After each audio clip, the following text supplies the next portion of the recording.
Imagens mostram o momento em que os 4 nadadores passam no detector de metais da Casa da França, na zona sul do Rio. É 1h47 da manhã de domingo. Outra câmera de segurança mostra a entrada deles na festa. Exatamente 4 horas depois, os nadadores aparecem saindo de lá. Um deles segura uma garrafa. Os nadadores Ryan Lochte e James Fagan contaram à polícia que os 4 pegaram um táxi para voltar à Vila Olímpica, que fica 28 quilômetros distante do local da festa, na zona oeste do Rio. Novos depoimentos obtidos pela polícia indicam que o incidente aconteceu no meio do caminho, num posto de gasolina na Barra da Tijuca. O jornal Hoje teve acesso com exclusividade aos depoimentos. 2 seguranças do posto, que não querem ser identificados, contaram detalhes do que viram na manhã de domingo. Eles dizem que por volta das 6 da manhã, um táxi modelo sedã estacionou no interior do posto para que os ocupantes utilizassem o banheiro e que desembarcaram do veículo 4 homens de grande porte físico e estatura. Um deles chamou a atenção por ter cabelos azulados, quase brancos, que pela fotografia reconhece como sendo Ryan Lochte. O segurança também contou que em determinado momento o gerente ficou muito nervoso e preocupado e que foi chamado para ajudar, já que os visitantes faziam algazarra nos fundos do estabelecimento. O segurança disse que o gerente mostrou o banheiro, onde os homens haviam quebrado saboneteira, papeleira e uma placa de ferro com banner informativo. E que ele ligou para 190, o telefone da Polícia Militar.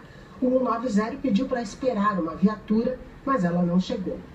Ainda segundo os seguranças, os 4 homens entraram no táxi para sair do local, mas o taxista ficou parado, respeitando a ordem dos seguranças.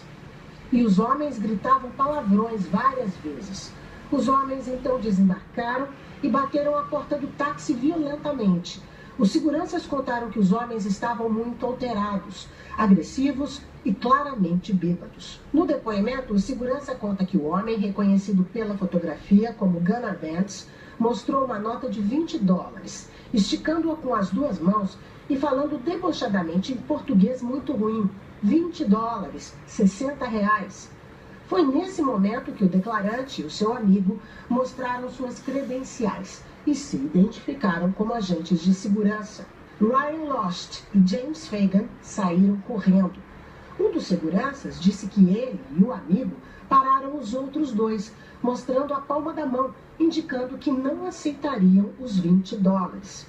Ryan Lochte e James Fagan, então, retornaram ao posto de gasolina, agressivos, em direção às costas do segurança. Segundo o depoimento, outro segurança sacou a sua arma e gritou para que todos parassem e sentassem no chão. Com exceção de Ryan Lochte, eles obedeceram. E ele também sacou a arma em seguida. O segurança disse que empurrou Ryan Lochte, que se sentou. E um funcionário da Unimed, que trabalhava na frente do posto, ofereceu ajuda na tradução. Após alguns minutos de conversa com os homens, o funcionário recebeu os $20 e mais R$100 pelos danos causados no banheiro. O segurança acredita que os estrangeiros voltaram para o mesmo táxi e saíram por volta das 6h20, 6h30 da manhã. Agora você vai ver o que aconteceu ontem à noite no Aeroporto Internacional do Rio. 2 nadadores americanos foram retirados do avião pela Polícia Civil quando tentavam viajar para os Estados Unidos. Gunnar Vance e Jack Conger foram retirados do avião da United Airlines que partiu com destino a Nova York. O voo estava marcado para as 9h10 da noite. A Polícia Civil, acompanhada da Polícia Federal, apreendeu os passaportes dos 2 americanos. E os atletas foram levados para a delegacia do Aeroporto Internacional. Ontem à noite, houve uma nova decisão do Juizado do Torcedor e dos Grandes Eventos, proibindo os 2 atletas de deixarem o Brasil. A Justiça quer esclarecimentos deles, como testemunhas sobre o caso. Pouco depois, chegaram um advogado e representantes do consulado americano. Os nadadores permaneceram quase 4 horas na delegacia do aeroporto, mas não prestaram depoimento por orientação do advogado. Estão muito assustados, não entendendo o que estava acontecendo, por que eles não puderam embarcar. E há uma confusão, porque a delegacia dizia que ele era junto de testemunhas e o despacho do juiz falava outra coisa. Enquanto isso não for solucionado, eles não vão prestar depoimento. Depois, eles estão obviamente, dispostos a colaborar com a justiça e com a delegacia. Gunnar Bentz e Jack Conger saíram sem dar entrevista e seguiram para um hotel próximo ao aeroporto. O voo do qual os atletas foram retirados chegou de manhã aos Estados Unidos.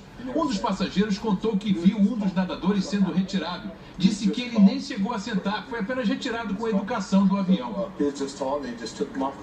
O nadador James Fagan chegou a fazer o check-in pela internet, mas não entrou no avião. A polícia não sabe onde ele está. Ontem à noite, o âncora da rede americana NBC, Matt Lauer, disse que conversou com Ryan Lott por telefone e afirmou que havia diferenças em relação à versão contada pelo nadador à polícia. Para a polícia, Lott disse que o táxi tinha sido parado na rua. Para o jornalista, disse que o táxi parou num posto de gasolina para eles irem ao banheiro e que ali foram assaltados. Outro ponto chamou a atenção do jornalista. Lott tinha contado para a polícia que o bandido colocou uma arma na testa dele. Ontem, disse que o bandido apontou a arma na direção dos atletas. As contradições dos depoimentos que Ryan Lott e James Fagan tinham dado à polícia e as imagens da chegada deles à Vila Olímpica já tinham chamado a atenção da juíza Keila Blank de Knop, do Juizado Especial do Torcedor e Grandes Eventos. Ela decidiu que eles ficariam impedidos de deixar o país até o esclarecimento do caso. A polícia do Rio considera o caso esclarecido, mas não encerrado, porque, segundo os investigadores, ainda há algumas pessoas a serem ouvidas. Uma testemunha considerada chave está prestando depoimento agora. Resta saber também qual será a direção que o delegado vai dar ao inquérito. Houve uma falsa comunicação de crime ou o suposto assalto não passou de uma confusão envolvendo atletas embriagados e seguranças de um posto de gasolina que não falam a mesma língua. Essas são as informações. Oi, Sandra, boa tarde a todos. O chefe de Polícia Civil, Fernando Veloso, acompanhou muito de perto as investigações que foram feitas pela Delegacia Especial de Apoio ao Turismo. Eu vou convidar vocês, telespectadores, a verem agora umas imagens que foram obtidas com exclusividade pelo repórter Tíndaro Menezes. Vocês vão ver aí imagens do posto de gasolina onde aconteceu toda a confusão. A gente vai ver que os nadadores estão lá no fundo, entrando, esse corredor dá acesso ao banheiro. A gente vê que a imagem lá no fundo, a gente percebe que eles fazem alguma coisa, quebram algum objeto. Depois, um dos funcionários que vocês estão vendo aí, ele sai com esse objeto quebrado na mão. Agora, a gente vai ver imagens também do vídeo inteiro, né, de todas as imagens que a gente teve acesso. Então, as imagens, novamente, mostram, então, a chegada dos nadadores ao posto. Eles estão entrando nesse banheiro. Depois de um tempinho, acontece alguma coisa que chama a atenção dos funcionários. Isso realmente foi um ato de vandalismo, não foi, doutor? Isso, Beth. A gente percebe pelo movimento dos próprios funcionários ali do posto que alguma coisa de errado estava acontecendo dentro daquele banheiro. Então chamou a atenção no primeiro momento de um primeiro funcionário, no momento seguinte vem outros funcionários para perceber o que está acontecendo ali. Os nadadores então saíram do banheiro. A gente vai mostrar também agora a imagem de uma outra câmera. Já já vocês vão ver aí, olha, a imagem das câmeras mostram eles tentando pegar um táxi, né? Mas não era o táxi dele, eles viram que esse táxi estava cheio. Eles se dirigiram, portanto, para o táxi que estava aguardando aí o grupo. Eles começam a entrar dentro do carro. A gente vê também que o motorista de táxi está ali no fundo, né? Ele está de camisa azul, espera um pouquinho para entrar no táxi. Vocês vão ver que agora ele vai entrar. E é nesse momento aí que eu chamo a atenção de vocês, vai se aproximar um segurança. Ele está de preto, né? E o que acontece aí então, delegado? Nesse momento a gente percebe pelas imagens que os policiais puderam presumir que o segurança deve relatar ali ao motorista que aconteceu alguma coisa de errado, né, um ato de vandalismo no interior do posto, e pede ao motorista que aguarde ali e ele vai acionar uma viatura da Polícia Militar. E o motorista obedece, desembarca do carro, inclusive. Aí você vê as imagens ali do carro não se move, ele fica ali. Até esse momento a gente não percebe nenhuma ação que indique nenhum ato de violência ou de constrangimento para nenhuma das pessoas envolvidas. Quer dizer, se fosse um assalto, haveria uma movimentação maior ali, um momento mais tenso, né? Não tem nenhuma conduta que faça presumir ali que alguém foi forçado a fazer alguma coisa de forma violenta. E agora a gente vai ver também imagens de uma outra câmera, né? Essas câmeras aí mostram os nadadores, os 4 nadadores, eles foram levados para uma outra área ali do posto de gasolina, né? E a gente vai ver que eles foram obrigados a sentar no chão, não é isso? Isso certamente foi um momento posterior ao desembarque do veículo. os seguranças adotaram como procedimento, como perceberam que eles estavam transtornados em razão da bebida alcoólica, é um procedimento comum, pediu que eles sentassem até para tranquilizar a situação. Então, a gente, mesmo assim, ali não se percebe o uso de nenhuma violência física.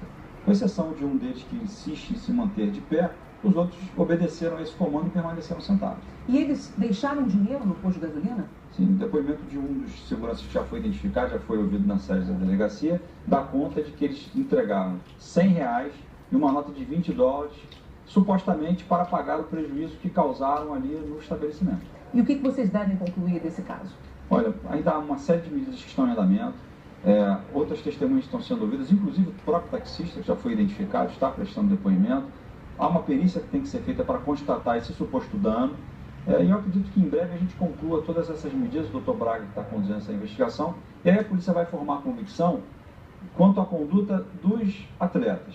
Se eles entenderam aquilo de forma equivocada, o que num primeiro momento não parece ser isso, e relataram um fato criminoso que sabiam não ser verdade, isso na legislação brasileira representa uma falsa comunicação de crime. Se eles deliberadamente praticaram atos que causaram dano ao estabelecimento, também há um crime de dano previsto na legislação brasileira e serão submetidos à justiça para responder por esses atos. Cabe uma retratação? Eles deveriam pedir desculpas? Olha, se erros foram cometidos, eles devem ser reparados, né? Eu acho que num momento como esse, que já começa a se caminhar no sentido de que se percebe que houve uma mentira, houve uma história criada, né? Uma inverdade, uma farsa, acho que a gente pode dizer isso. Acho que agora é dignidade para pedir desculpas aos cariocas, para reparar o dano que causaram, que quase causaram, que tentaram causar, a imagem do Rio retratando uma situação grave. A gente está falando aqui, a polícia começou a trabalhar um caso em que atletas olímpicos estrangeiros teriam sido vítimas de uma violência, teriam sido roubados com emprego de armas de fogo, insinuando inclusive a participação de agentes do próprio Estado. Isso é muito grave. Então, Fernando, muito obrigada pela entrevista. Bom, e todo esse material aí que a gente mostrou com exclusividade, né? O diretor de comunicação do Comitê Rio 2016 comentou há pouco toda essa história. Vamos ver então o que o Mário Andrade disse. Dos atletas terem usado uma desculpa que não era verdadeira e que depois a polícia conseguiu provar que de fato eles acabaram mentindo, é eloquente o suficiente para que essa lição seja aprendida por todo mundo que foi diretamente envolvido. Não cabe a gente fazer um julgamento ou nada desse gênero.